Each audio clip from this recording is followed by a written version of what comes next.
vous m'avez retrouvé. S'il y en a qui s'y connaissent en comment et en déviation, ce sont bien les auteurs de polars et de thrillers, les spécialistes des déviations, des fausses pistes, des pièges. Pour vous figurer la puissance d'un comment chez un auteur de polar, regardez n'importe quelle série policière. Et 9 fois sur 10, vous aurez ce moment où on croit avoir découvert qui était le coupable et où il vous dit « ce n'est pas moi et je peux le prouver ». Et là, pub généralement. Et pendant tout le temps de la pub, vous allez à l'armoire à bonbons et vous dites « mais comment va-t-il le prouver ?» Donc je pense que les polars, c'est une très bonne première étape sur le chemin de nos déviations.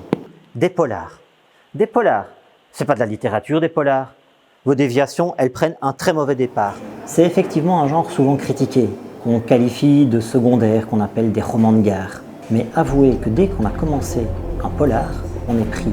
On arrive dans une atmosphère, une ambiance. On est au comble de l'angoisse, de la peur. On tourne les pages, on les dévore, on a envie de savoir ce qui va se passer. Prenez l'exemple de notre écrivain belge le plus célèbre, Georges Simenon. Simenon, c'est pas un écrivain.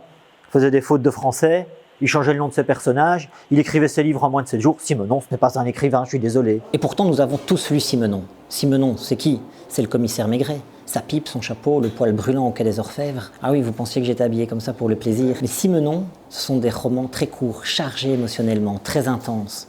Mais c'est aussi une psychologie très fine. Généralement, dans les thrillers, dans les polars, c'est le bien qui affronte le mal. Mais chez Simenon, c'est beaucoup plus fin que ça. C'est l'ordinaire qui devient extraordinaire. C'est l'homme de tous les jours qui est amené à commettre l'irréparable. C'est ça que Simenon nous raconte dans ses romans.